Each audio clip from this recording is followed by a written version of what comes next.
me, Mr. DJ. Hey, check this out. We got a great show coming your way. From the east. Excuse me, Mr. DJ. Hey, check this out. We got a great show coming your way. From the ECSI Sports Studios, the #1 sports information program in America, The Breakfast Bankroll, with your host, the sports broker, Jeff Dawson.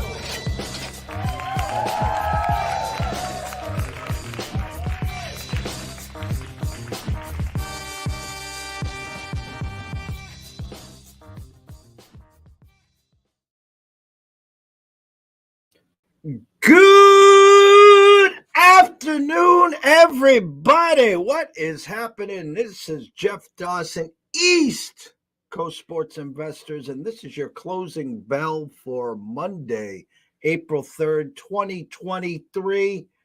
We are back, myself and the Southside Riley himself, to talk about the weekend.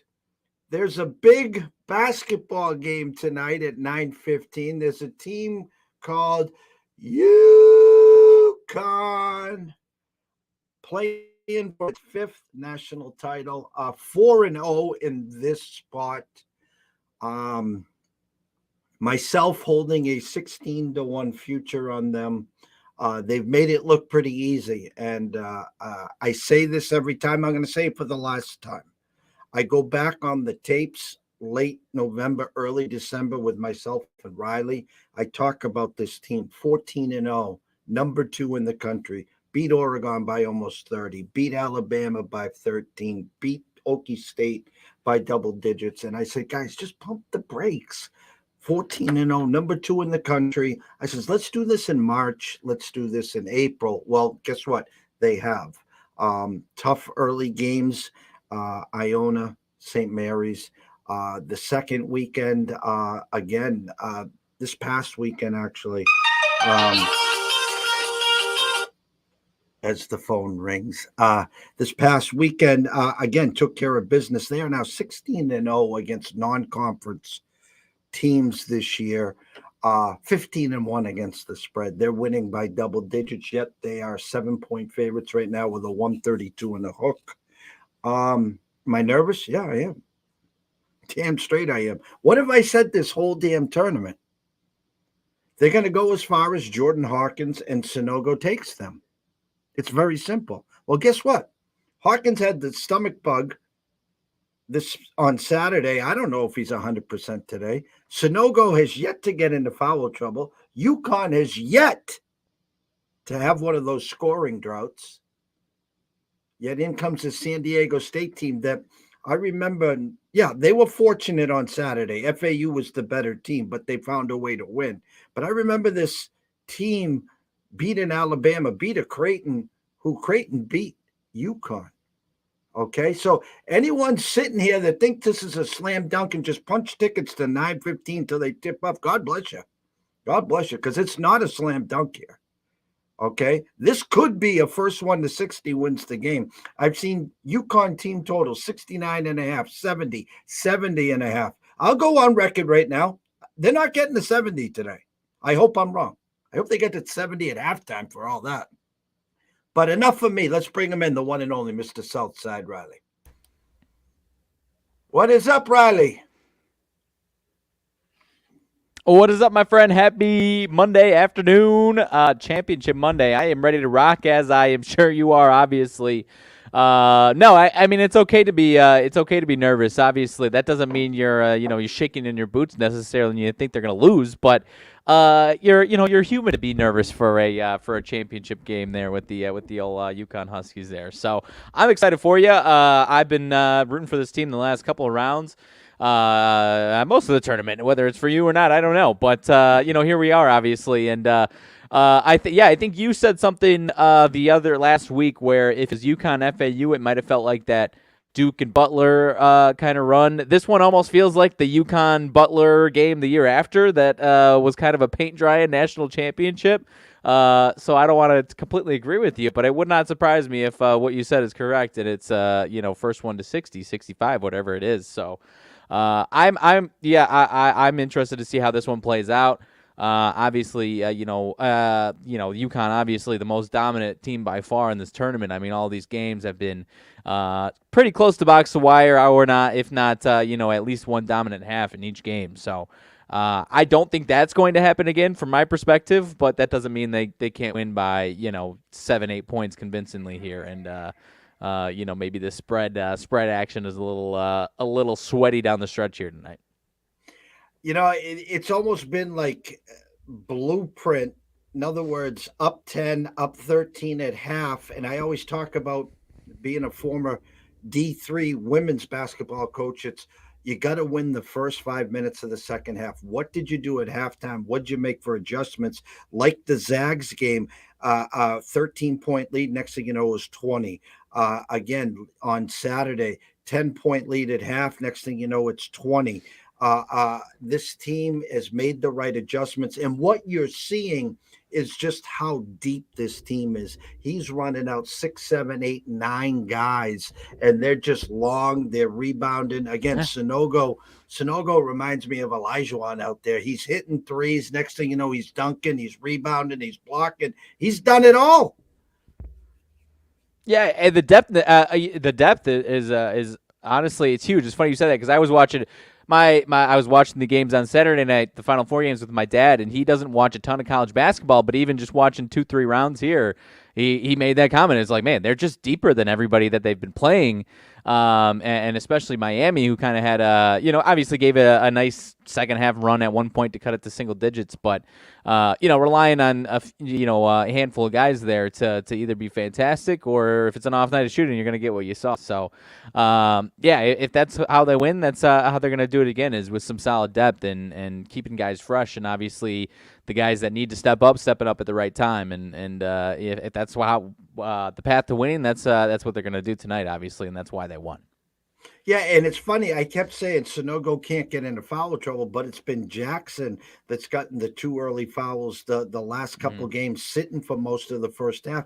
But they've been just bringing guys off the bench, and they haven't felt it. Now the San Diego State team, hats off to them. Got outplayed. I don't know. The stage wasn't too big for FAU, but as you were watching this, what sticks out clearly to me, I think there was 9 minutes to go. 60-51 lead, and anyone that just turned the TV on, they're like, gosh, shit, game's over. Can't wait to get to the next game. But if you know the San Diego State team, they're going to just dig in and grind it. And FAU couldn't throw it in the ocean.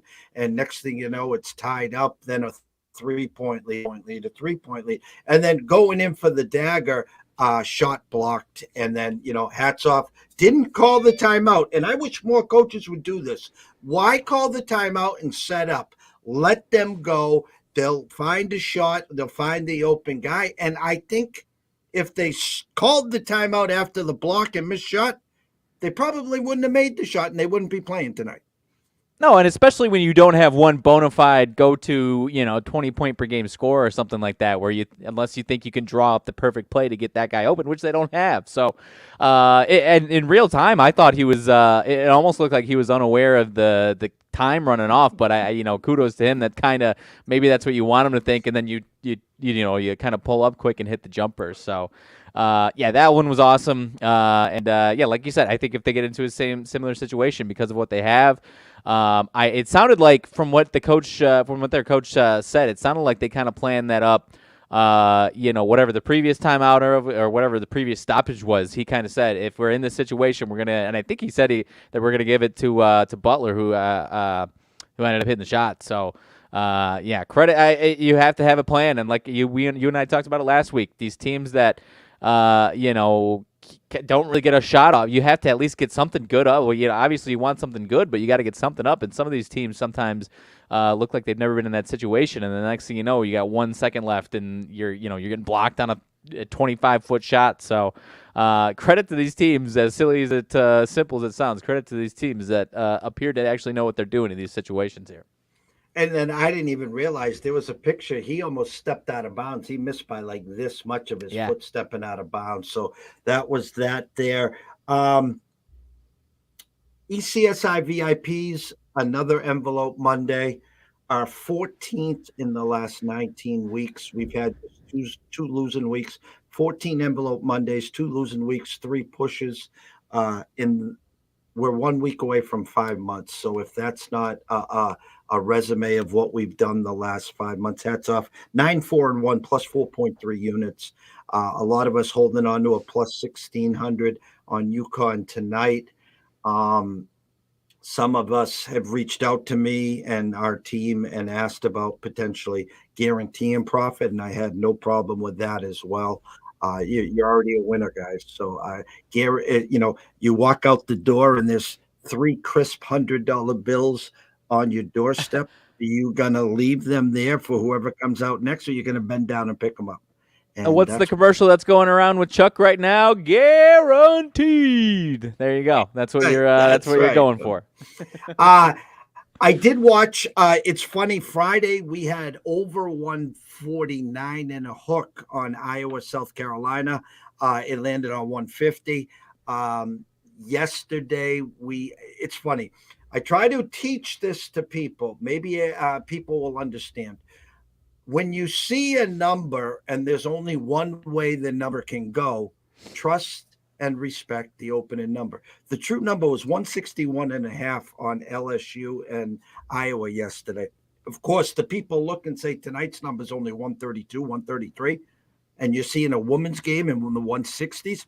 The number got bet down to 157. It almost hit 200. LSU got to 102. And listen, 2 things. Congrats to both teams. Congrats to Iowa. Congrats to Caitlin. She was amazing, amazing, amazing. Now, I turn on TikTok and that's all I see is this, and it's gone viral. I'm not going down those lanes. It just took away from the championship game and the Final Four there. LSU, the wrong team was favored there. The coach from LSU, her second year, already had 3 titles. She knows how to win. And 9 new players. Iowa never should have been favored, but the books were smart because they knew everyone would be attracted to Caitlin and the story. And LSU just won ripsaw there. But congrats to LSU. Congrats to Iowa. Congrats to Caitlin. I don't know if you watched any of those games over the weekend. You know what? I didn't get a chance. I was busy yesterday, oddly enough. So and if it was good, I would have went back and watched some of the highlights from the Iowa South Carolina game on Friday night, though, and obviously that was pretty damn incredible. So, no, didn't get a chance to watch too much else other than a lot of the Caitlin Clark highlights this year. So, it is good to see the hopefully that popularity of her can turn it over into becoming bigger, and obviously with gambling, it's getting more eyes on it. But hopefully that's because those games were fun to watch. These last couple of games, again, I didn't watch yesterday, but the Final 4 games were fun to watch. So hopefully that can parlay some popularity into the upcoming seasons here with women's college basketball there. I have to just. We're getting our shows are getting big and bigger, and I just want to verbally say this. And I'm not here to promote the website, to promote ECSI. We're here to educate. We entertain. We save the real entertainment to ESPN. Oops, that 4-letter word. I'm sorry. And Fox and all that. Shame on me. Shame. I should get a timeout for that. Way back in the day, guys, we used to do what we called was a 99-cent cup of coffee a day introductory here at ECSI. All our information that we give, we're here to educate, okay? But in the ECSI VIPs, they get what I call the filet mignon. They get the text and the email delivered to them, the breakdowns, the hows and whys. And, again, 2 losing weeks in 5 months, there's a reason, because we read the market well, but we also manage day-to-day business. We shut it down on Sunday. We do an action parlay. So we don't have that 99 cents a day. We are on the website retail at $375 a month. And let me just stop right there, because a lot of people that watch and listen to us only betting $25 a game, maybe 50, maybe 35. Okay. We got that covered. Okay. It is a trial, but if you reach out to me, you say, hey, Jeff, this is where I am. This is where I'm at. I can have the accountant department take the trial off. And what it is very simply is this. And if you can't afford this, and I'm not saying this sarcastically, then maybe we shouldn't be wagering. We do what we call is a $3 a day. Okay. $3 a day for having ECSI do all the work. And then we send you the text. We send you the alert. Okay. It's a Venti Starbucks coffee a day. And I know back in my heyday, I used to go through 6 or 7 of those a day. Now I just use the Keurig and I save a lot of money. So anyone, if that helps, on our website, plans and pricing, you scroll all the way down, you'll see first time $99. It's $3 a day. That's how we break it down. If that's too much, DM me at EC Sports Invest. Reach out. I can try to work with your budget to start, build the bankroll, build the trust, and we'll go from there. How's that sound? That sounds like a gem to me, my friend. So anyways, phone's blowing up. I apologize here. So with that, baseball started over the weekend. I did leave first 5 over on the San Francisco Giants and White Sox on the desk. I did think it was a giant number. I also thought it was a giant number 2 days in New York. They won 1, lost 1. I'm seeing 7-0. Top of the 6. I'm seeing the Brewers up 10-0 against the Mets. Tell me what you think. Yeah, as far as this White Sox game's going, you and I have been talking the last 20 minutes, so I haven't been paying attention. 4 solo home runs in the 5th inning, though. Michael Kopech is going to be a X factor in this rotation. They might have to go a different way, with the return, and it's a tricky situation, but obviously. The Mike Clevenger situation is obviously sticky, but it looks like he is good to go and is going to play all season long. He was good the other day, so regardless of however you feel about the situation, that does help their rotation. And now when you previously thought you were without Clevenger, you had a lot less flexibility. If Kopech, obviously it's day 1 and he could bounce back. He had a lot of these starts last year, but Michael Kopech, if it continues to go like this, they're obviously going to have to consider going into putting him back into the bullpen where he was 2021, the playoff division. They were division winners in 21, went to the playoffs, and he was coming out of the bullpen. And a lot of times he was really, really good. You get a little more aggressive in that role. So if that's what we're looking at, what we might be shuffling this rotation around the White Sox here, but because it does not look good today. 5 home runs out of 5 solo home runs, I think, today in whatever 5 innings of work he's gotten done. If he finished, I don't think he finished 5. So happy to take a 4-game split with the defending champs in Houston to open up the series as far as the White Sox is concerned. But now you're going to have to scrounge together the next 2, which. Feel pretty good with Cease and Lance Lynn, I assume, the projected starters here Wednesday, Thursday. But a little ugly today with Kopech on the mound, and I know you weren't a huge fan of him last year either. No, quick shout out to MMA, Mr. Shady. He asked me if I like San Diego team total under 62.5 on DraftKings right now. UConn team total under 70.5. Of the 2, I like UConn not to get to 70 today. I think, again, go back to the Creighton San Diego State game, and I think that's what it's going to be like. I want to say first 1 to 60 here. Maybe it's 62, 63, 65. I don't think the game goes over. Listen, I could be totally wrong. Maybe this is, both team comes out guns a-blazing. I know Kawhi Leonard isn't playing today for San Diego State. Right. I know that for a fact. But if you haven't watched them, they can play defense with the best of them.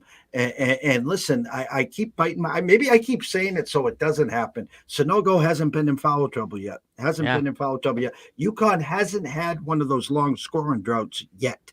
And I keep saying yet. Maybe they'll save it for next year. Okay. But again, this game, guys, the whole world's on UConn. The whole world's right here.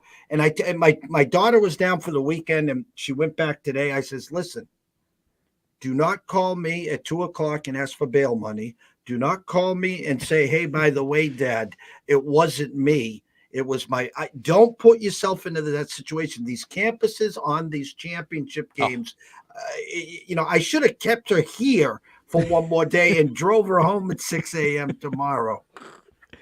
No, I did not have any close experiences to anything along those lines, but I promise you, if Illinois State had gotten to the tournament, I would have been giving my parents one of those calls, let alone the national championship. So, no, I'm sure everything will be good, and obviously, everyone's excited for it. But no, I mean that's been the theme with all of these teams, and another reason why we got to this point where no number one seeds got to the Final Four was all of these teams had some type of flaw that showed up eventually, and of course San Diego State you could throw in that category as well. But you're right to raise the concerns that you have. At some point, all of these teams have shown their issues at some point, and of course, if that maybe UConn shows those colors, but then San Diego State can't score 50. Maybe that happens, but I like what you're saying with at some point this is the point, the last chance for that point to happen for your UConn Huskies there. Ken Palm, last time this year, I will be looking at this, and guys, for next year, for your homework assignment, I think it's $21, $22 for a full year. Go to kenpalm.com. Okay, it's an amazing piece of work to add to your arsenal. If you have any questions, comments, concerns, I can always help. Me and Riley are always bringing up Ken Palm. Amazing analytical breakdown, home, away, defense, offense, you name it. Tonight, Mr. Ken Palm has UConn 69-64, so they got it landing on 133. He's got UConn landing under the team total of 69. And he's got actually San Diego State just getting over their team total at 64. So per Ken Palm, it is a push on over under 133, a UConn team total under, a San Diego State team total over, with San Diego State covering and UConn cutting the nets down. That's what, I'm with you on that one. Marty Lowe is asking, who is the public betting on tonight? It is UConn from my perspective, and I don't know if you can verify on the total. I see plenty of public action on the over as well, the 132 there. Yeah, again, Marty, I said this via text, Marty, it hasn't changed. The whole wide world is on UConn. What does the public do on the big games? It's called the favorite and the over. This is a public versus the pros, okay? The pros are on San Diego State and the under, and the public's on UConn and the over. And I'll go back to Saturday where you could have got San Diego State 4-1 to win it all. You could have got Miami at 5.5 to win it all. You could have got FAU at 6.5 to win it all. Or you could have gone to the window and got UConn minus 112 to win it all. Now, here's where the math doesn't add up, guys. UConn was 5.5-point favorites on Saturday. They're 7.5 today. Yet the books, the casinos, were saying you can bring two big bags. Don't worry about the spreads. And UConn wins on Saturday, and then they win on Monday, and you can double your money. It doesn't add up to me. It does not add up. No, if it added up, you would see me waving that ticket already, hoping to find a way to cash that easy tonight. But no, I mean the to play advocate for UConn, all the issues that you brought up that could arise for them. You hope that San Diego State's offense is putrid and can't crack 50 themselves or something along those lines, or 55, whatever it is. So. No, I mean, if you're a UConn fan or you got that ticket, you're right to have some optimism, but it's never as easy. At very least, it's never as easy as things along those nature tend to be, of course. And I'm going to just say this: when ECSI started on January 1st, 2015, we used to do a lot of work with Sports Insight. We used to do a lot of work with some other spreadsheets, and a lot of our information was based on money splits. It was based on ticket splits, reverse line movement. This was well before Everyone else had a spreadsheet. This was well before social media really taking off. So in 2017, we went 30-2 in the conference championship and March Madness, the greatest run in the history of this tournament, 30-2.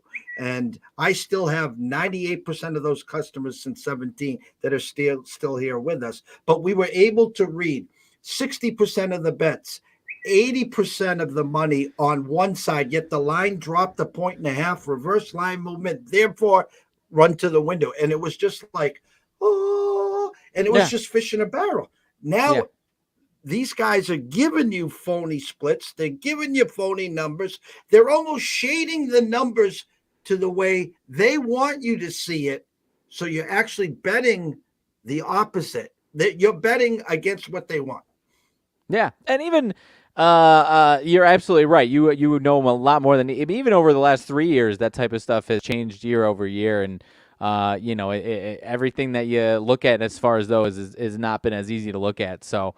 But I can only imagine going back to 2015 before people like me, were well deep into the space. So, no, it's sometimes that looking at that stuff can still be helpful, but you almost have to pair it with 3 or 4 or 5 different other factors on top of it, as opposed to just using that alone. And I've taken some licks trying to lean on that strategy a little too much in the past couple of years, and I've kind of weeded it out. And like I said, sometimes I do use it, but it's on top of 4 or 5 other different factors that are glowing at me in the face. No. All right. So any questions, comments, concerns, guys, you can reach out to me at EC Sports Invest. You can reach out to Riley at Riley_Magnuson. The one we started to get into a little baseball. My Red Sox were gifted a win on Saturday. If you had the Orioles on Saturday, I feel your pain. If you had the Red Sox, you should donate half of your winnings to your local charity. If you didn't see the game, 2 outs, no guys on, Sox down by 1, just a lazy routine fly ball to left field for the final out. And the guy laid it and dropped it. And then Duvall gets up next batter and hits a 2-run homer. They win, and then they win on Sunday. Our offense is our offense, but our pitching is, woo, boy, is our pitching bad right now. Yeah, no, and I haven't got a chance to watch them close, but you knew that was going to be the issue there. So, I talked about my White Sox for a second there. It's a rough day today. Going to need a big bounce back Wednesday and Thursday against the Giants here. But aside from that, the one team that I'm curious your thoughts on, and that'll segue us into the board tonight because it's one of the first 2 pair of games next up that haven't started yet. What are your thoughts about this Miami Marlins team? You and I talked a lot last year. We like this pitching staff. A lot of times you love a spot with one of these pitchers, but then you get there and you might lose the first 5-1-0 or something along those lines. I want to believe in this Marlins team so bad. I like the addition of Luis Ariz, and he's already been fantastic at the top of the order, but not really getting around the bases when he's been on base. Where are you at with this Marlins team? Am I right to believe in them to be, I'm not saying a playoff team by any means, but, can they crack 80 wins this year? Am I crazy to think they can crack 80 wins this year? Well, what we know is they have pitching. That's number one. Number 2, they brought Arias. He led the American League in batting last year. What I keep saying is, should have spent the $10 million on JD Martinez. I don't know if he would have went there. They needed that professional hitter to get these guys, and Jazz can only do so much. Okay. Yeah. But what I'm hearing outside from some people is, remember last year when I talked about the Phillies and how good they were offensively, but it was like the Friday night softball league defensively. Mm-hmm. Yeah. I'm hearing that this team, the way the Marlins is built right now, defensively is horrific. Now, I haven't seen it yet with my eyes. Right. So we know they're not going to score a lot of runs. And if they're bad defensively, that's not a good mix. No, not at all. And maybe I think I like this pitching staff too much. I think I'm 1-1. I think betting them, in that series against the Mets. So I got a plus money on there. But I respect the move with the Rise. Like you said, they're still missing that professional run driver in RBI guy. But I like this pitching staff. Maybe I'm buying in a little too high on some of their back end guys, but was curious your thoughts because I know we've talked about this team plenty, but through 4 games I think they've cracked. I think they scored 3 once and 2 or 1 runs in the other 3. So far, a lot of the same offensively for them. Absolutely. And again, the first weekend, it's done, it's over, we can breathe. Some of the teams are on the road, they're coming home for their home openers. I love the Brewers. Some are still stuck at home, some are still stuck on the road. I can say from a fantasy end, my team is stuck in the basement. It was the most horrific first weekend that we could ever have. What I can say is we got 5 months and 3 weeks to rectify it. Anything that could have gone wrong went wrong. We didn't get any major injuries, so that was huge. Just no one hit and no one pitched. Our one star was Urias on opening day. He got us a win, but I can just say that we had some bad efforts by Sale, Manoa, and a couple others. So a long way to go in fantasy world for everyone. But again, guys, you can't overreact on just one weekend. What a lot of people will say is, come talk to us May 1st, and then we'll reevaluate on Memorial Day weekend. Then you get a better feel. You got more data. You got yourself 5, 6, 7 weeks to figure out what the hell's going on. Right. Nope, 100%. All right, so moving on to the slate tonight. We can breeze right through it. Going into that Twins-Marlins game, after the conversation that we just had, I've got some more love because I love what Johnny Cueto did for my White Sox last year. He's on the mound for the Marlins. The 1-3 Marlins, Twins 3-0. Who'd they sweep? They swept the Royals over the weekend. Tyler Mahle on the mound for them. Any interest in the Marlins today to A, give the Twins a loss, and B, get back in that win column? All right. We're pretty good with numbers, right? I would like to think so. Okay. So if I told you the under-over on this game is 7.5, what is the first 5 under-over? I see 4.5. Well, interesting. Exactly. So in other words, it's funny because you have to peel layers back. In other words, the average person will see an opening line, an overnight number, then they'll wake up, they'll see today's number, and they'll see an over under as well, and they won't put 2 and 2 together to say, okay. So when people, like, perfect example. Opening day, Sox under over was 8.5. The first 5 was 4.5. It flew over. Okay. On Saturday, the over under in the first 5 was 5, and I think they got it in 2 innings or 2.5 innings. Yeah. Okay. So in other words, my point. Someone would say, why don't you just take the full game? The number tells you very simply, it's a 7.5 for a full game, and you said it like half laughingly, like, what's it? 4.5. So, Riley, let me ask you a question. What is the play on this game? Well, let me. Hang on. I'm curious what the first 5 team totals are as well. Okay, 2.5 each way. I'm not going to touch the full game total. I'll go ahead and look at that first 5 total. And which way are you playing it? I would go over.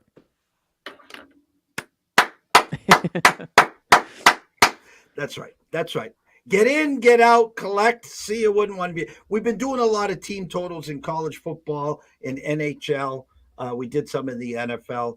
In college basketball, we were crushing the overs. We found some holes in the system thanks to Ken Palm, thanks to Spank Odds. And now what we're able to do is we've added DraftKings and their numbers as well to help us in the NHL team totals. And now the first 5s as well. And again, when you see a 7.5 full game, guys, and you see a 4.5 in the first 5, just take the over. Don't ask why.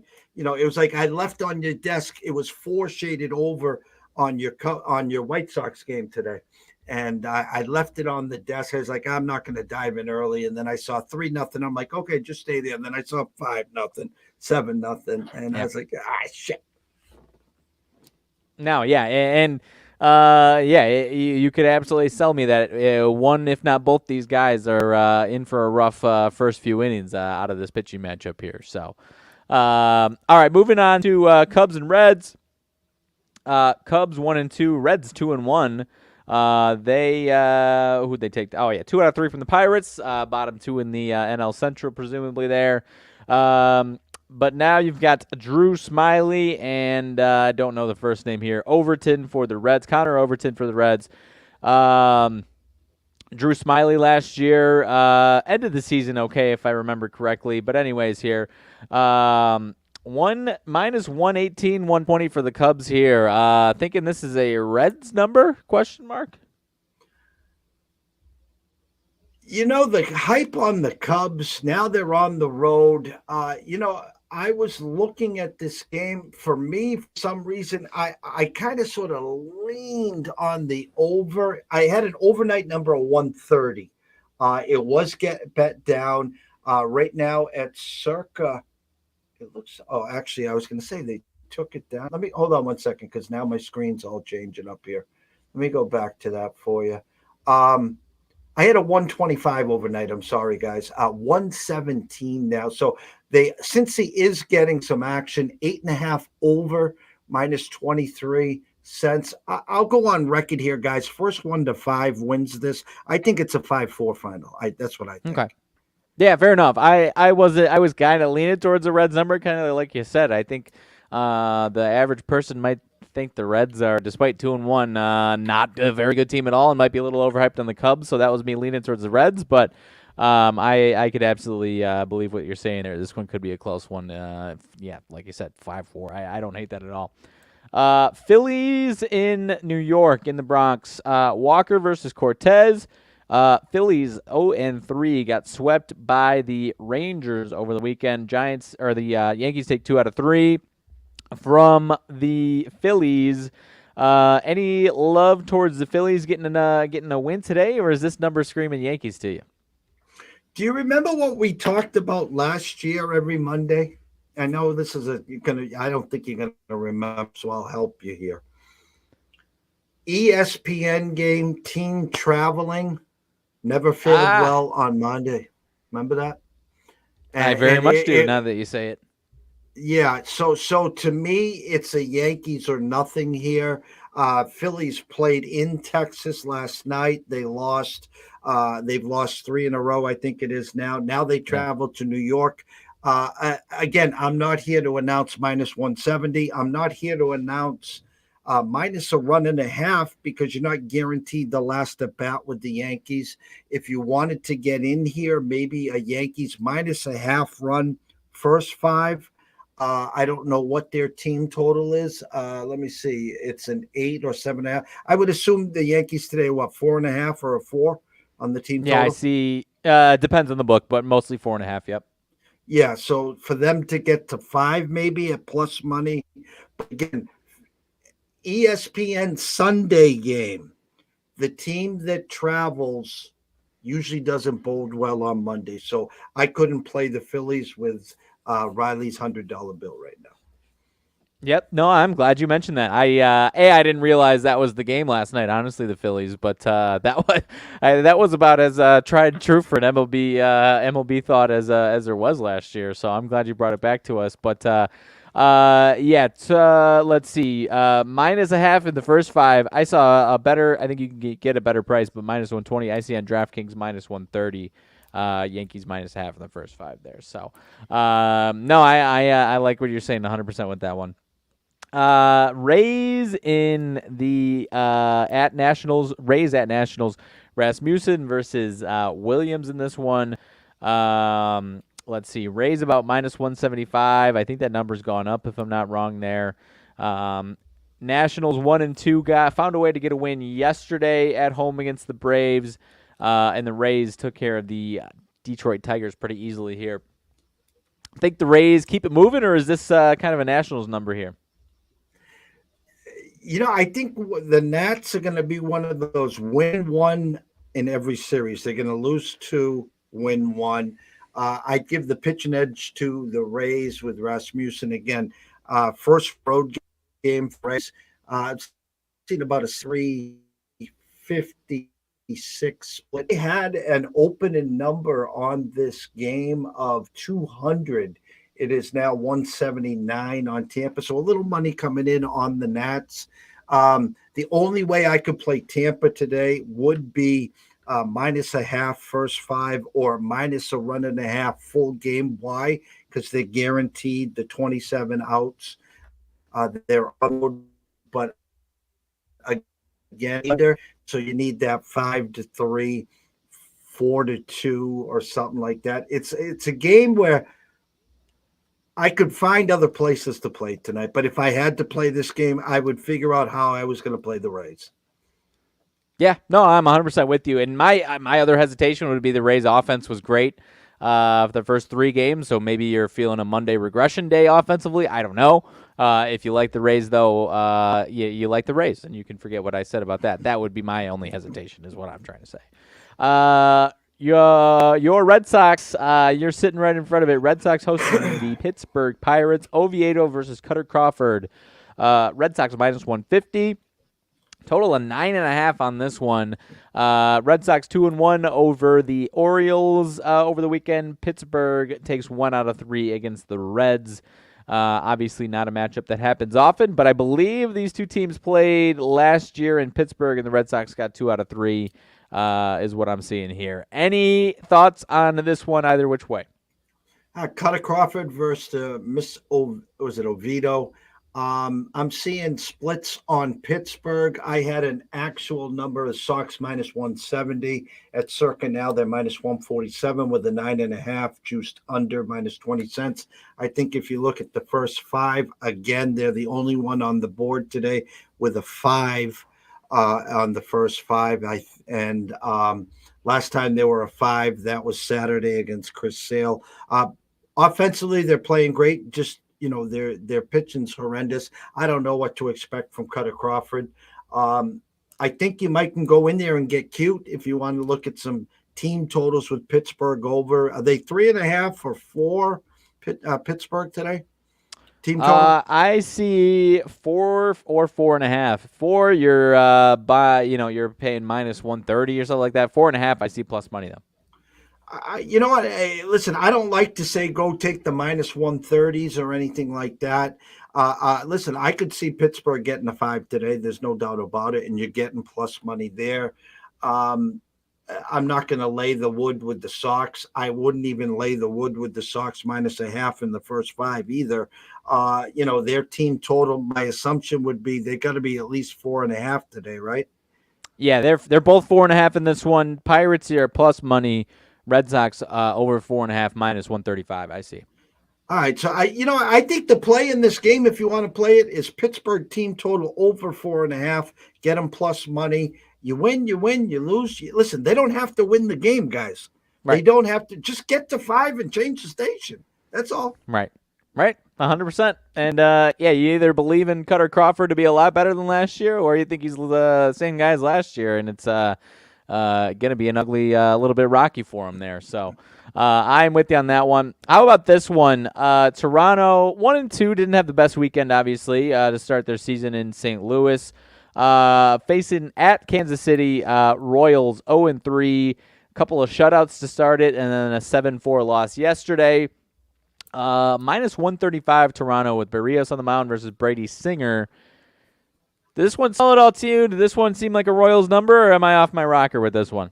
No, and the Royals, in comes Toronto. That tough matchup against St. Louis, and their pitcher yesterday, Mr. Bassett, on our show, Scotty Webb said his velocity was way down, and he gave up. They wheeled him out for the 4th inning to boot. I think he gave up 5 or 6 homers. He gave up 10 runs, 9 runs. Kansas City couldn't hit a wiffle ball with a tennis racket over the weekend against Minnesota. Brady Singer, probably their best pitcher last year. In comes Jose Barrios, who B is for blows, okay? And let me just say this. I wouldn't bet the Jays today with your money. I would lean KC team total over today. I would take it a shot as them winning this game as well. But I think you can expect a lot. I can expect Kansas City to score today. I do not like Berrios today. Now, not that Toronto can't win 9-8 here either, guys, but the fact of the matter is this is a Royals number, period, end of discussion. I am glad you're endorsing it because this was the one that I was really interested today and actually took some action on. So glad to know that I'm not crazy as far as my initial eyes on that one are concerned. I did take I can't remember. It must not have been yesterday. I think on Saturday I took Royals over 1.5 in the first 5, and that was obviously a stinker there. So going back to the Wild today, their offense I could see being better. And the trying to predict when Berrios is due for a 6 or 7 spot was pretty entertaining last year, so I can definitely get in for that today. Let's see. Atlanta and St. Louis, good early matchup here. 6:45 my time, 7:45 your time. Go ahead. I want to go back for 1 second. This is going to be the flyer of all flyers. Can you bring up the home run props on the Kansas City side? If possible. Give me 1 second, and I'm sure I can. Okay, what's up? What do you got for Witt, and what do you got for Massey, and what do you got for Pasquiano? I've got Witt, Bobby Witt plus 700. What were the other ones? Is it Vinny Pasca, whatever? Oh, yeah. Massey is plus 650, and Pasquantino, I think is how you pronounce it, is also 700. All right, guys. Beer and pizza money on all 3 of those, okay? Ooh. Witt, Massey, and Vinny, okay? If we get one, we make money. So you got Bobby Witt, you got Vinny, and Massey. You got it 650, 7, and 7, okay? Beer and pizza money. These ain't full unit. Just this is funny money, okay? And, well, if at least one of those guys hits a homer, we're going to at least double our money. So maybe tomorrow we'll give out another one of these and we'll get extra cheese and pepperoni. But this is just a little beer and pizza money to start. I like it. I was looking at not quite for a home run because he's not a home run hitter, although he's like 20-1 a hitter home run. So I might have to put $1 or $2 on him. But Nicky Lopez is like 7 for 16 lifetime against Berrios or something like that. So I was looking at a couple hits or 2 bases. For Nicky Lopez. That was going to be, I'm glad you stopped me there because that was my one prop that I was also looking at today. He's batting 8th, so I don't love that. I would have loved it better if he was at the 2 spot or something like that, but that was one that I was interested in. I think he might only be 0 for 2 on the year, so due for his first hit or 2 there. So I like where your head's at with that one, though. A little duck and cover for Berrios tonight, though, so I do like that. Atlanta, St. Louis, Morton versus Woodford. I don't know much about Woodford, but obviously everyone should know about Charlie Morton here tonight. Atlanta is the favorite on the road in St. Louis here. Woodford largely came out of the bullpen from what I understand for St. Louis last year, but obviously you got Morton here, 9-6 last year with a 4.34 ERA. Are you liking the Braves as road favorites, or is this just the Braves are lightning rods and you could put them at just about anything and people will take them? I think the Jays were favored in all 3. There was a flip on one of the days. I don't know which ground Chuck or Charlie Morton were going to get. My overnight number was 120. You're getting a little push there, an 8.5 juiced under in some spots, in 8 over at circa. I think first 1 to 5 will definitely win this game. I'd lean Braves. If I had to play this game, I would lean Braves. Big win. St. Louis took 2 out of 3 against Toronto, so it's a good spot for Atlanta as they took, 2 out of 3 from Washington. Is that correct? Yep. Yeah. I slight lean Atlanta. Again, guys, what I keep trying to pitch here is I don't like to lay juice. I try to find plus money and value. The Braves team total 4.5 plus money to get the 5 today. Let's see. Braves are even money. Over 4.5 is plus 100. Okay, so again, you can lay the lumber with them, which isn't much, which is 119, just to win the game. You're on the road, you're guaranteed 27 outs, or you can get even money Just get to 5. Doesn't matter if you win or lose. You guaranteed 27 outs and go that way. So Braves to 5, even money, or that's the way I'd go. If you want to lay the 119, go ahead, and then you can get them just to win. I like it. I mean, I'm looking also at Cardinals over 3.5 at -145. Seems like a nice little cookie or carrot for anyone who's an anti-Morton guy over there. So I kind of like what you're putting down there. Maybe it's the good Charlie Morton tonight. I think it might be. I do. All right, fair enough. Baltimore and Texas. We can go a little quicker here. Bradish versus Gray. Texas 3-0. Anything to see out of this one? Hats off to Texas. They played the Sunday night game, but guess what? They stay at home. I honestly think it's an Orioles number. I do. I had an overnight number of 155. Right now, it's 132 at Circa. I'd sprinkle a little something on Baltimore. Bradish versus Gray. Gray pitched well for them last year. Great start, but again, to me, just the eyes are saying slight lean to the Orioles tonight. I like it. I mean, you can look at Bradish.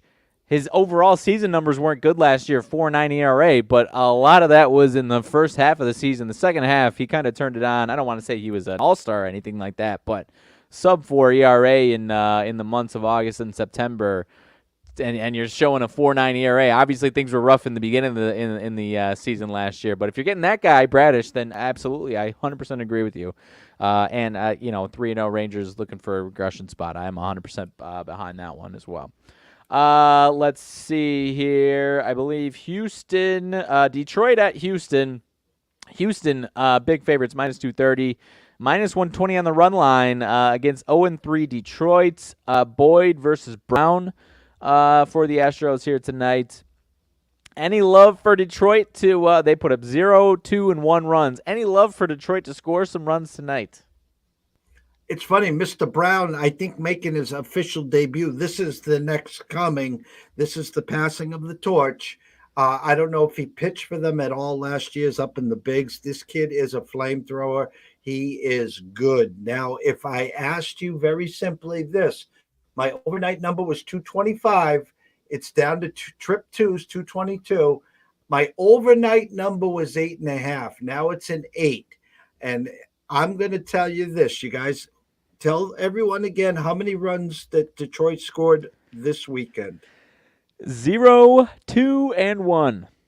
And what is their team total today? Let's see. I believe their team total is 3.5. Over 3.5 at +130. Bingo. I'm going to just listen. If you wanted to get into this game, as far-fetched it is, you're going to give me plus 30 cents to get to 4. I'm going to take a shot with this kid against his debut. I had an 8.5. Now, does that mean that, they were thinking that Houston wins 7-2? Well, maybe I was wrong then. But the whole world's on Houston. The whole world's on Houston. So I'll take a swing with maybe Detroit scratches a couple out early, and then maybe they get a couple late. But I think, call me stupid, they might get to 4 today. No, you can convince me when you've got a situation where they're barely cracking 2. So I'll ask you, would you rather the over 3.5 for the full game +130 or over 1.5 for the first 5 innings +105?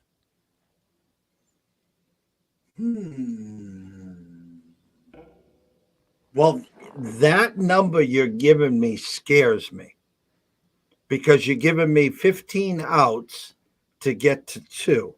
Right. And now they're going to give you 30 outs to get to 4. I would wish that was a flat 2. I really do. I wish that was a flat 2, then I would have taken it. 105 means they could be stuck on stupid at 1. But it only takes a walk and a 2-run homer. Yeah.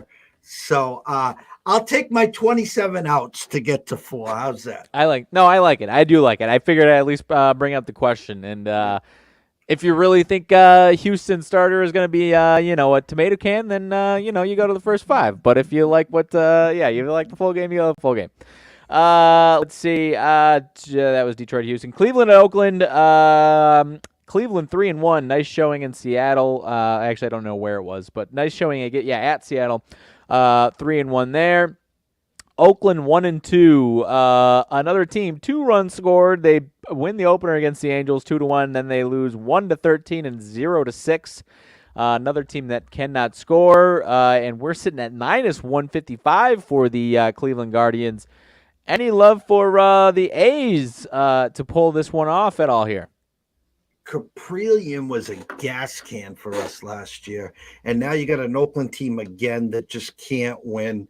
And I think, Shady, you're right. It is an Oakland number. And I think, believe it or not, 4 games into the year, I can actually say this could be a letdown spot for Cleveland, where they took 3 out of 4 in Seattle. Now they're coming into the lowly A's, and I like where Shady's eyes are here. I think the A's is the side if you wanted to play it today.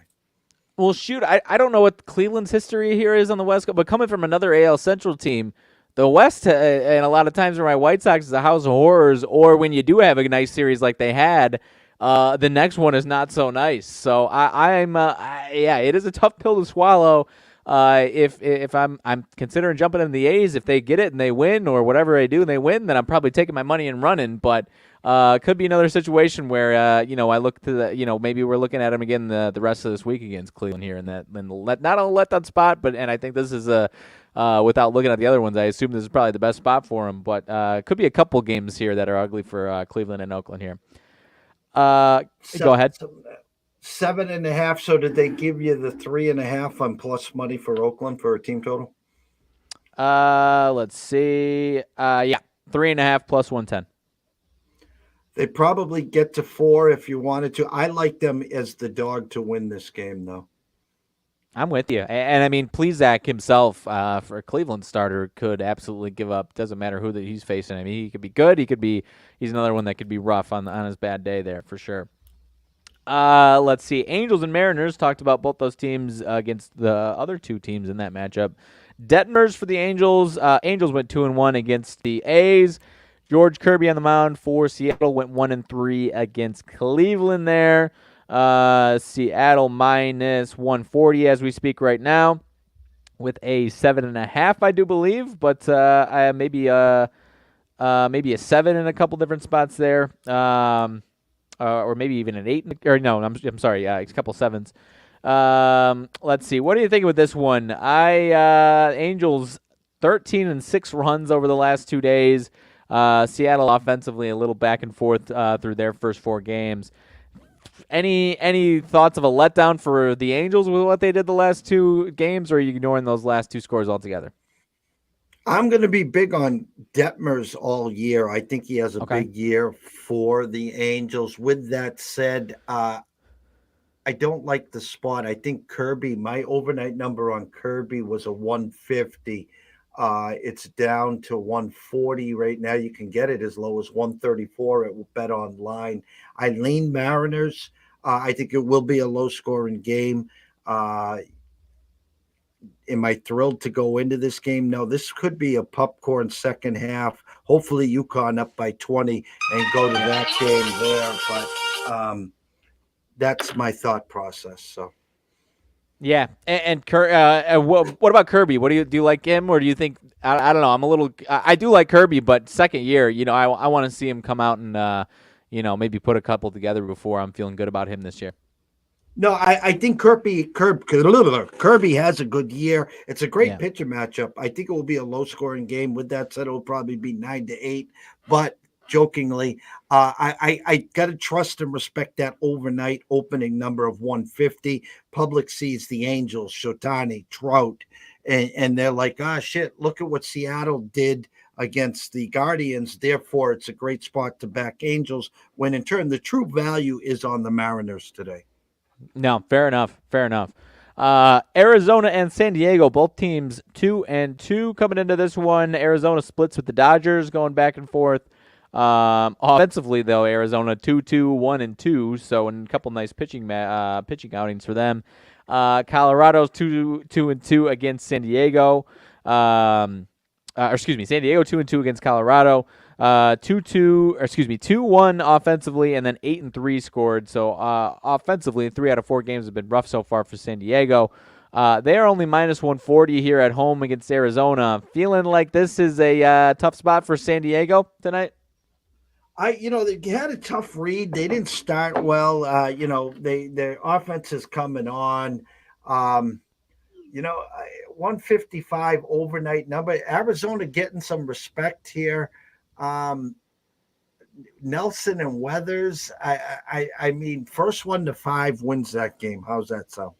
Yeah, it's one that you can look at a million different ways, but you really don't feel comfortably feeling one way on that one. I agree with that one.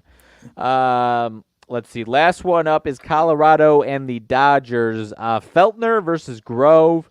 Colorado, both these teams 2-2. Played Arizona and San Diego from that last game. Colorado historically over these last handful of years and historically, I think, just does not play well in the Dodgers or at the Dodger Stadium here. I don't know. Would you like this one to be a little bit closer to minus 250 plus if you're interested in the Dodgers, or is this a fine spot here for the Dodgers? Dodgers just next man up. I mean, Trace Thompson, 3 homers, 8 RBIs. I mean, it doesn't matter who they bring up. They just God, it's sickening how good this damn team is. Overnight, I had a 225 with an 8.5. Right now, 209, 8.5. I don't know. Honestly, I don't know much about where is he now? I know Feltner. I don't know much about Grove. Grover Cleveland, Lefty Grove. I mean, I don't. I'm being honest. Yeah. I just know that both teams have been scoring. So again, you probably take a look at both teams and their team totals over. If you wanted to take a shot with Colorado, good luck. This Dodger team, excuse my French, just pisses me off because they just find a way. They're that good. Yeah, no, 100%. They find a way. You bet. Klay Thompson's brother coming back from the dead and hit 3 home runs over the weekend. Is that going to continue? Probably not, but they'll find a way to use them in the right spots. But like you said, Dodgers offense, only 1 run yesterday. So maybe you feel like a good bounce back spot for their offense today. I don't know, but no, I'm with you. I don't have too strong of a read on that one either.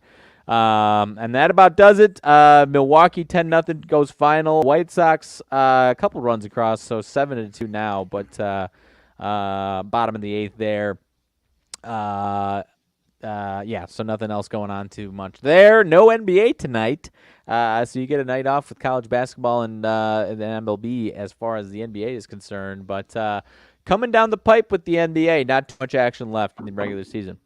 No, I got someone to reach out to me, and we don't talk about minus 200s here, but you can get a minus 200 on OKC to get to the play-in game. And I guess rumors across the NBA is that Dallas might be pulling the plug and shutting it down for the rest of the year, which would give our OKC Thunder a clear path to that play-in game there. So again, I don't usually talk minus 200s. I'm just don't shoot the messenger here, no pun intended. So keep on that. Tomorrow, you and I will be back here. We'll break down the championship game. We're getting closer to NBA and NHL playoffs. MLB will be at the top of the slate moving forward till we get to the playoffs. Anyone that was watching and listening, again, with any questions on the ECSI VIPs, if you can afford $3 a day and you want anything delivered to you, DM me. You can send me an email at eastcoastsportsinvestors@gmail.com. Follow me on Twitter at EC Sports Invest. Talk away in the back with DMs there. Follow Riley at Riley_Magnuson1 there. Lastly, and I'm going to make sure we used to close with this every time. I got to be a little more on this one is wagering responsibly. You guys, social media is trash. It is trash. There's people people with photoshopping 28-legged parlays that they turn $10 into 120,000. There's people that just throw out these crazy parlays, crazy sides. There's not a lot of people that have been in these lanes doing what we're doing for 8.5 years. There's not a lot of people with 40 years of experience like myself. Okay. Riley, a little younger than me, obviously, but he's following the right people. He brings a lot to the table. He does his own research. Scotty Webb, another person, former MLB player. We bring on the experts, Julian Edlow tomorrow, Andrew McGinnis tomorrow, Brady Cannon on Wednesday, and so forth. So we're here to educate with a little entertainment. Okay. So please, please, please wager responsibly. If you do have a problem, pick up the phone. There's an 800 number. It's 800 Gambler. Reach out. The reason why is myself and Riley, we do care. And we want to see you here today, tomorrow, next week, next month, through 2023 and beyond. We want you to be with us on Radio Row for the Super Bowl in 2024. So for myself, Jeff Dawson at EC Sports Invest, from the one and only Riley Magnuson at Riley_Magnuson, the one. We wish everyone a blessed evening. Today is a new week. We still got today and 6 other days to the week. Don't push all in on UConn or San Diego State, on the under, on the over. Remember, tomorrow's a new day. All right? We'll see you soon.